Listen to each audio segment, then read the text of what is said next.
we need to really go back to being very formal about the way we do things in this country. And when you are formal, it means you keep records. Let me tell you, even those who do bad things have to be formal. Hitler was a dictator, a fascist, and a mass murderer. But I can tell you, even the record of the mass murders were kept religiously and stamped by the responsible officer. That is how they were taken to trial in Nuremberg. Even when they are planning genocide, they took the decisions properly and so on. So, we cannot afford to have an informal state. We cannot afford to have people who are in civilian clothes wielding machine guns. And they don't identify themselves. You don't know who they are. I would want SSP here to come and introduce himself and say, so and so, you're under arrest, and this is what it is about. So, and I don't think Chankwanze is the answer, because this must be continuous. It is not a one-off.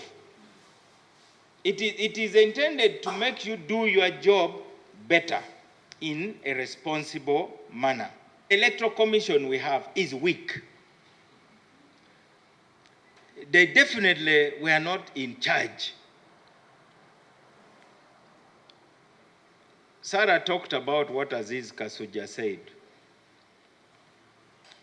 My election in Gulu was nullified, by the way, because the Electoral Commission was losing control. There was a funny law which provided for voting in restricted areas, which means that soldiers in the front line, soldiers who have not listened to any campaign speech, have probably been shown only one poster of one candidate, as we suspected and were able to prove. We are going to vote and put their ballots in an envelope, and over 3,000 envelopes would be delivered in Gulu to be counted and added to the normal votes from the normal polling stations. There was a law on voting in restricted areas.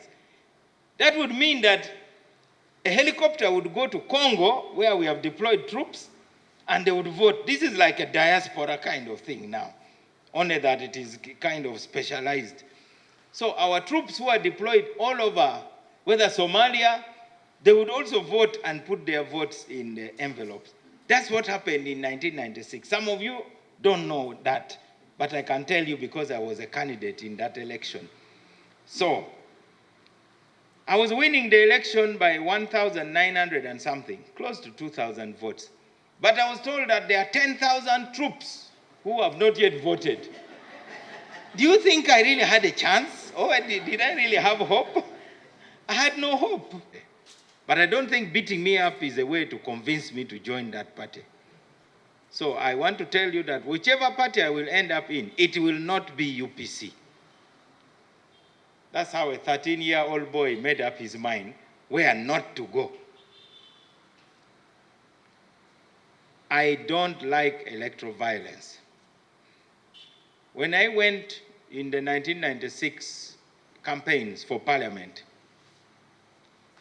I had now resigned from being an officer of the legal aid project.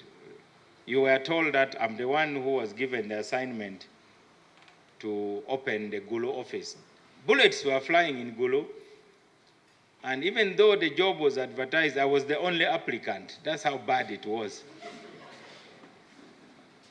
I went to be interviewed by the Law Society president and a small panel.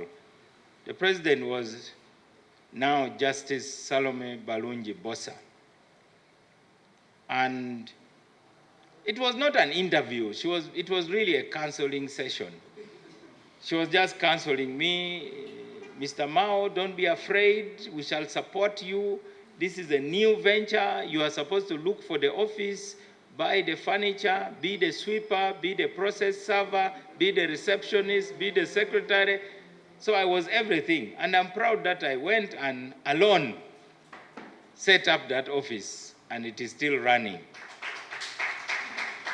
And as the Vice President reminded me, this piece of land actually belongs to the Legal Aid Project. So that is our tofali to the Uganda Law Society. Of course, the Uganda Law Society is the one that created the Legal Aid Project. So this is now a child taking care of the parent, and it is a good thing. That's why we are here.